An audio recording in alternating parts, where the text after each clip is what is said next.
ang telon ng mga perya sa karera ng tinaguriang Octopus Man ng bansa. Kasama nitong nagsara ang magandang kinabukasan para sa pamilya ni Mang Rudy. Ngayong ang kanyang asawa na lamang ang may kakayahang kumayod. Papaano ipapakita ni Octopus Man na siya pa rin ang matibay na haligi ng kanilang tahanan? Sa makulay, maingay at masayang mundo ng karnaval, uminog ang kanyang buhay. Sa mundong yun, minsan siyang naging artista, minsan siyang bumida at nakilala.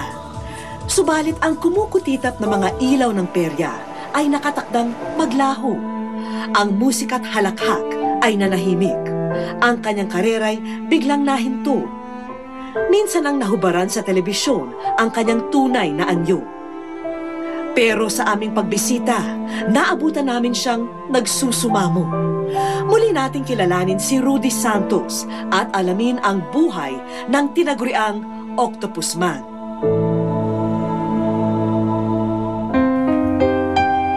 Kung pagmamasdan, ang 60 taong gulang na si Mang Rudy, aakalain mong naputulan lamang siya ng isang binti. Subalit sa loob ng kanyang pantalon, nagtatago ang isang sikreto. At sa paghuhubad niya ng damit, tatambad ang kanyang lihim na kakambal. Ito yung ipapakita ko. Ito yung sinasabing kakambal ko na sumanib na lamang sa aking katawan. Ito yung pinaka parang ulo, may buhok, may suso, kamay ito, mga palad, may mga daliri. At ito naman yung bali paa na 2, kaya naging 3. Base sa kwento'y napaglihian daw ng kanyang ina ang pugita o octopus nung siya'y ipinagbubuntis. Subalit paliwanag ng doktor, hindi raw ganap na nabuo ang kanyang di umano'y kakambal na kung tawagin ng mga eksperto ay parasitic twin.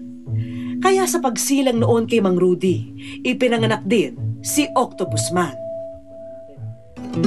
Sa bayan ng Magalang, Pampanga, iniluwal si Mang Rudy. Pagtungtong pa lang niya sa edad na 5, ang tinaguriang batang pugita ay nagsimula ng magtanghal sa mga perya.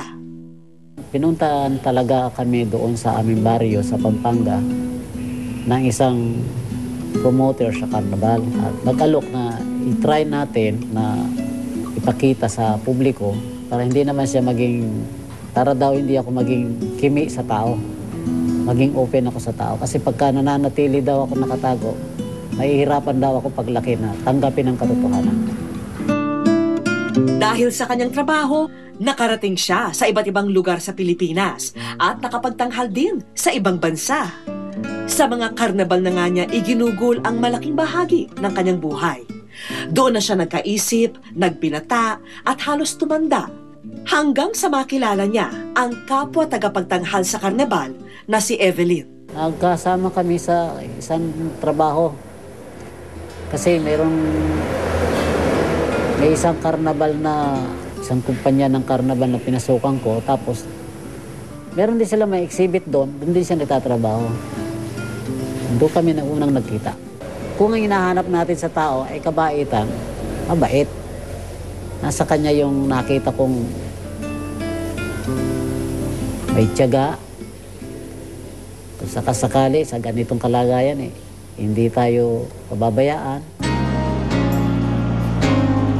Kaagad na nagkamabutihan ang dalawa, hanggang sa nagsama't nagbunga ang kanilang pagmamahalan.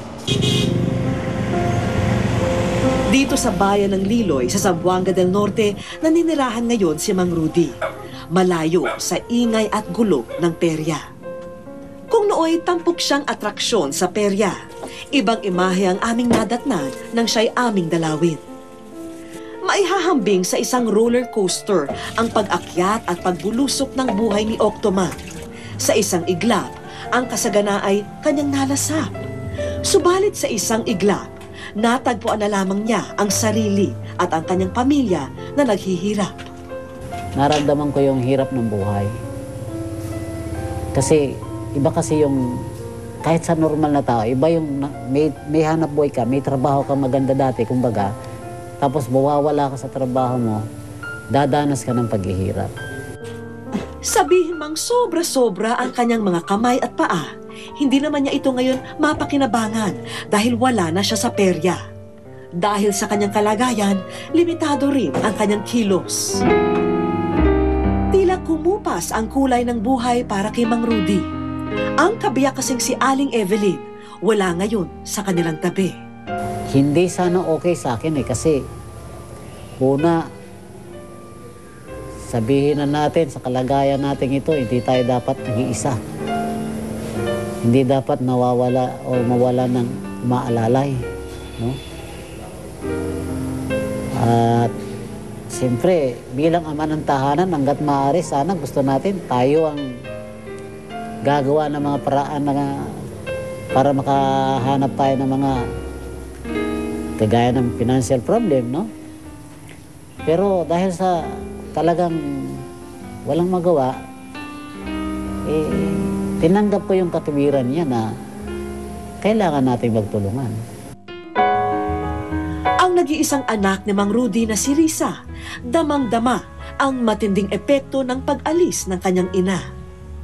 Mas mabuti po yung kumpleto kasi nagtutulungan sila. Ngayon po, kami na po dalawa ni Papa. Malungkot po eh. Malungkot kasi dati, pag nandito si Mama, lagi kaming nagtatawa. Kayo hindi na. Ang unika iha ay gumagawa ng pumunting paraan upang malamnan ang nagugutom nilang tiyan. Nagbabalot po ng tinapay kasi pag gabi po, binibigyan po kami. Yun na lang po yung almusal namin pagka umaga. Mahirap man ang sitwasyon, pilit kinakaya ni Mang Rudy at ng anak na si Risa ang lupit ng kahirapan at ang hapdi ng pagkawalay sa ilaw ng tahanan. Kahit mahirap ang buhay, mas gusto ko yung makakasama kami. Pero dahil nga may mga problema kami, sa ngayon, wala akong hanap buhay, walang pinakukunan ng ibang source of income, wala talaga. Kaya titiisin ko na nandun siya, nandito ko, bagamat mahirap talaga. Habang dito sa Quezon City, dinala ng tadhana si Aling Evelyn. Malayo sa nakagisnang buhay at milya-milya ang distansya sa mahal na pamilya.